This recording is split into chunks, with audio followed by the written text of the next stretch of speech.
Hi everyone. Today I am just, I feel like it's every day, isn't it? Full of emotion and just sometimes the emotions feel more overwhelming than others. This morning I actually woke up wanting to hide, but I had an early session and it was just so beautiful as always. I just love my work and my sessions. And after that, I was very just pumped up and inspired, and wrote quite a few interesting things in my journal and in a post and in an email. I just caught myself as I was writing, some of the things that are becoming visible, that are becoming apparent in the way I relate with my husband, are just so humbling and so incredibly moving, actually. So I just saw something about the way I judged my husband yesterday, that when I saw it for what it was, it actually had me cry in compassion to him and to myself. And while I was crying, I tried the same thing I did yesterday, where as I was in the pain of emotion and like all the tears, I actually connected to my heart space. And right away, I was filled with so much like pleasure and beauty that tears stopped right away. And it almost felt bizarre because I was actually coming into a very cathartic moment and kind of needed to express it, to evacuate it from my body, to let the energy move. And this connecting to expanded heart actually interrupts the pain.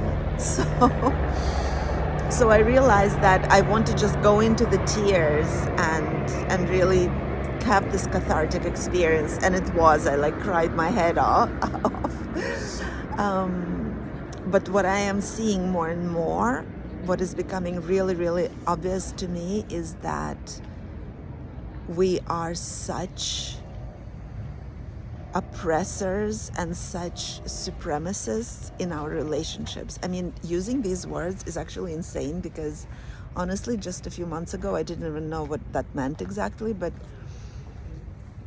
kind of observing what the world is going through on the outside of me, and really connecting to that desire to see more of peace and more of respect toward other human beings out there, starts with me.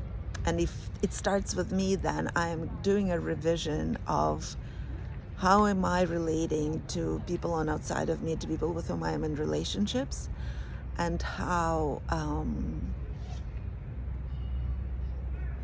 that reflects to me is how I'm treating myself. Because the way we treat others cannot come from any other place but from within.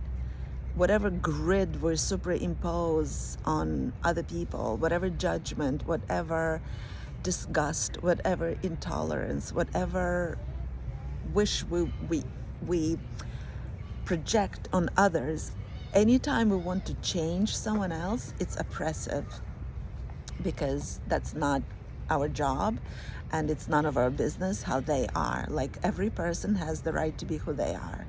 We're the ones who need to make a decision whether we want to be part of that or not, and that's something else. It's not our job to try to to make someone else be something else other than who they are.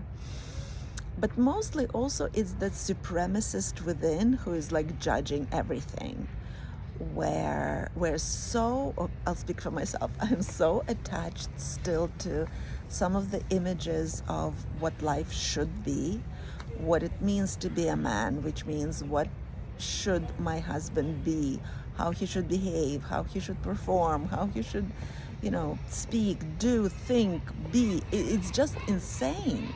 It's none of my business, really. But the supremacist, who is very attached to the conditioned old paradigm ideas of how things should be, is there, being a sexist, really.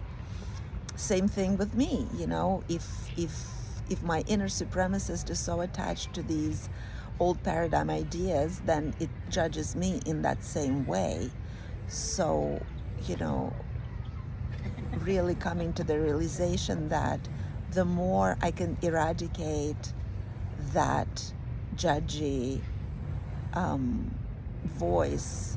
Actually, you know what? Not eradicate, because I really don't use that word anymore. We're not fixing or getting rid of anything.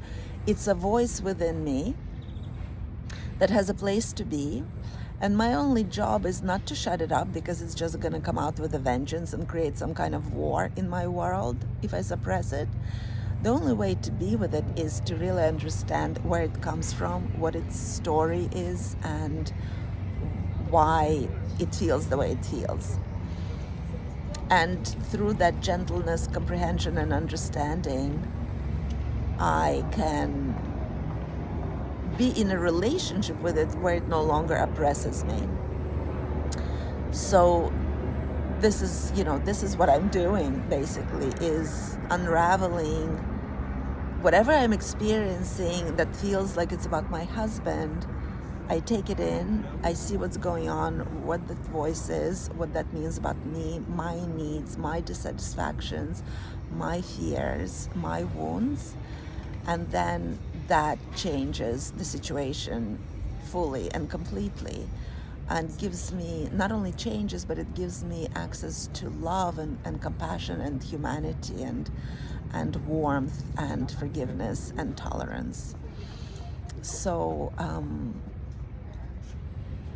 I really, today was really, really big. I feel like I'm really coming to that clarity around these situations. So wanted to share it with you. All right, everyone, see you tomorrow. Let me know how this lands. I'm very curious. Bye-bye.